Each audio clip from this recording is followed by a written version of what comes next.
Very good morning to all of you. Let's start e-commerce, electronic commerce. और electronic commerce में last class में हमने ये देखा था कि किस तरीके से हमारा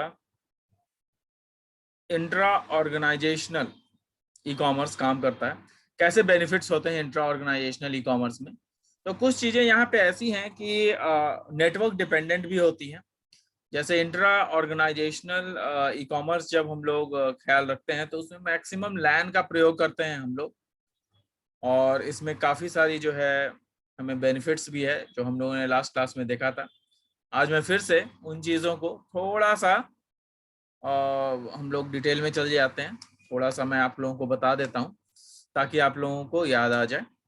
इंट्रा ऑर्गेनाइजेशनल ई कॉमर्स में कुछ चीज़ें ऐसी थी, जैसे कि जो इंट्रा ऑर्गेनाइजेशनल ई कॉमर्स होते हैं वो वैसे ई कॉमर्स होते हैं जिसमें कि बहुत सारे इंट्रा ऑर्गेनाइजेशनल मतलब ऑर्गेनाइजेशन के अंदर, है ना, किसी एक ऑर्गेनाइजेशन के अंदर, मतलब किसी एक कंपनी के अंदर की बात हो रही है। बाहर से इसमें किसी भी कंपनी का इंडल्जमेंट नहीं होने वाला है, इसमें नहीं होगा।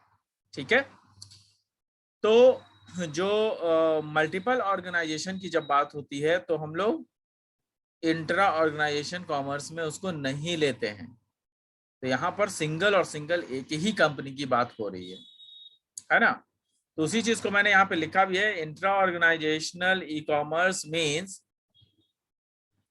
when e-commerce does not involve multiple organization while transaction, मतलब किसी ट्रांजैक्शन के समय में हम लोग जो है multiple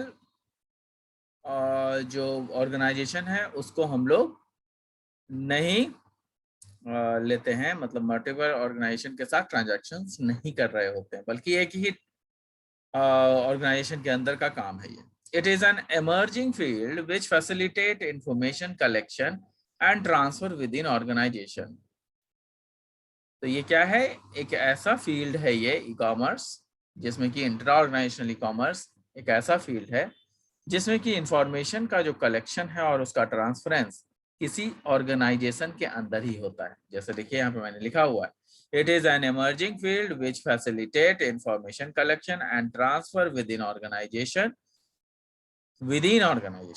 for a speedy activity, मतलब किसी स्पीडी एक्टिविटी को करने के लिए जो है हमें किस चीज का काम होता है, for a speedy activity in different departments, किसी भी डिपार्टमेंट में स्पीडी काम करने के लिए हम लोग इसका प्रयोग करते हैं।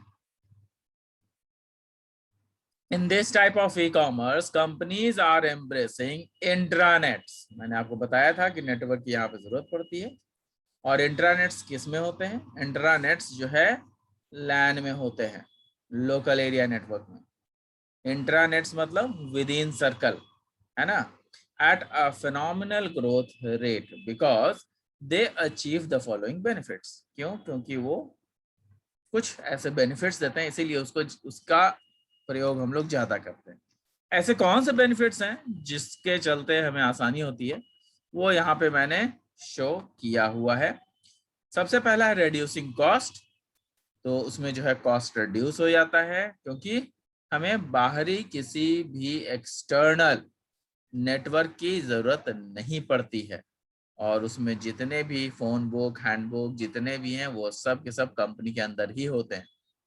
दूसरा है एनहांसिंग कम्युनिकेशन, मतलब जो कम्युनिकेशन है उसको हम लोग बृहद रूप में देखते हैं।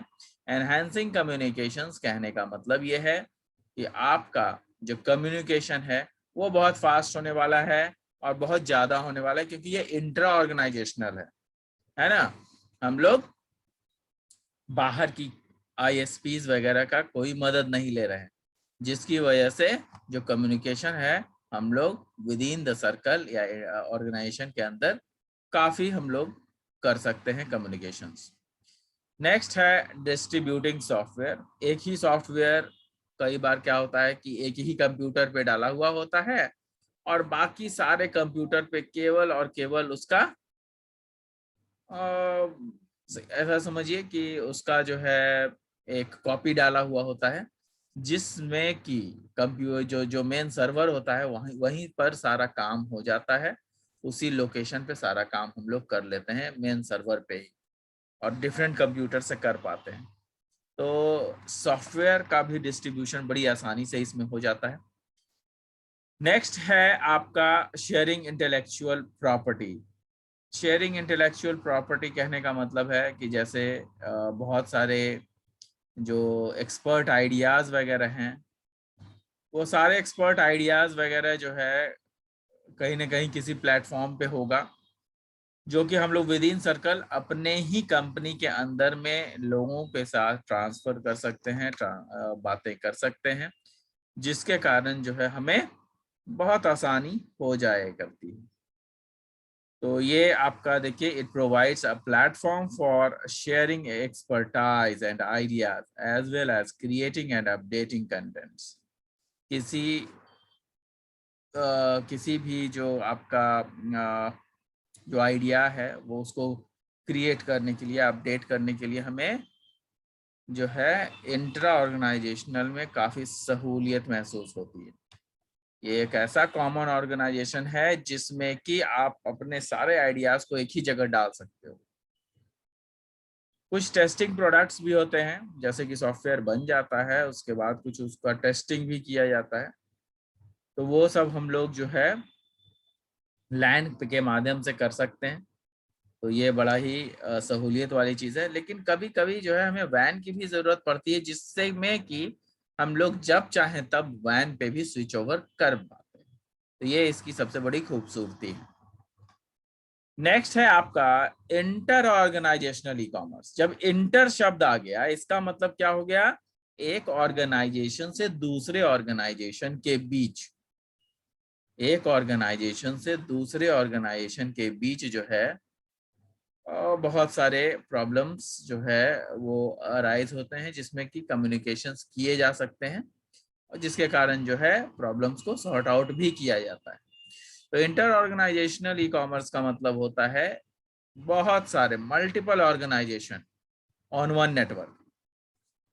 तो ये ठीक जो है आपका इंट्रा ऑर्गेनाइजेशनल का अपोजिट है ना? इंट्रा ऑर्गेनाइजेशनल का बिल्कुल अपोजिट है। इसको पढ़ेंगे हम लोग। It is a system between organisation और शेयर्ड इंफॉर्मेशन। ये एक ऐसा सिस्टम है जो कि ऑर्गेनाइजेशन और इंफॉर्मेशन जो शेयर किया हुआ है उसके बीच जो है हम लोग काफी कंपनीज को इन्वॉल्व कर सकते हैं। मतलब देखिए, कई बार जैसा है आउटसोर्सिंग होता है, या फिर कई बार ऐसा होता है कि दूसरे कंपनी का ही काम हम लोग कर पा रहे होते हैं। तो जब दूसरे कंपनी का काम कर रहे होते हैं तो दूसरा कंपनी वाला चाहेगा ना कि अपने काम को देखे, वो हमारे कंपनी के में कैसा काम चल रहा है वो देखे। तो उसके लिए उसको बार बार आने की आवश्यकता नहीं है। वो क्या करेगा कि अपना सॉफ्टवेयर क्या क्या उसका बना है वो अपने कंप्यूटर से ही हमारे कंप्यूटर पे को देख सकता है। तो it is very much possible and it is being done, जो कि हम लोग कई बार देखते हैं कि जो हमारा अपना डेस्कटॉप है वो क्या करते हैं, वो शेयर कर देते हैं ऑनलाइन, जो कि हमारे लैपटॉप पे हमारे जो ये है जो हमारा डोमेन है या हमारा जो डेस्कटॉप है, उस डेस्कटॉप को हम लोग कहीं से भी रिमोटली एक्सेस कर सकते हैं। तो ये फीचर्स है इंटरनेट के द्वारा, ये फीचर्स दिया गया है और ये काफ़ी आजकल चल रहा है। जैसे एनीडेस्क, गूगल का जो एनीडेस्क है that is very much prevalent. AnyDesk के माध्यम से हम लोग किसी भी कंप्यूटर पे काम कर सकते हैं।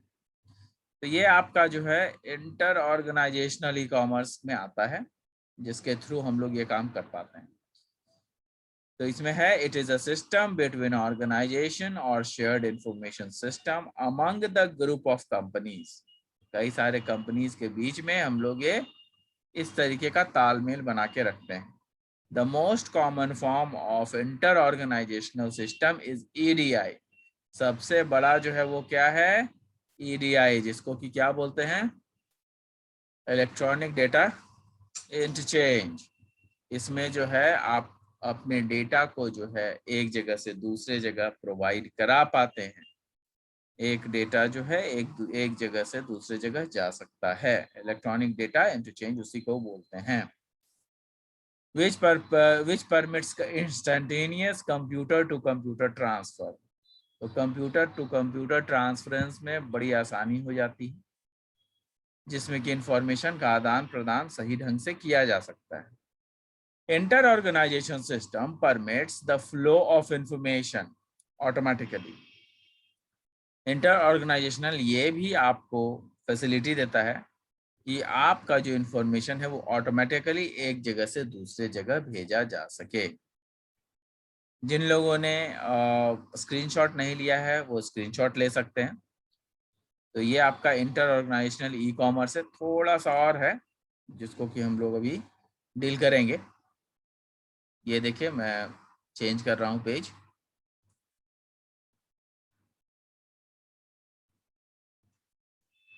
देखिए ये क्या है,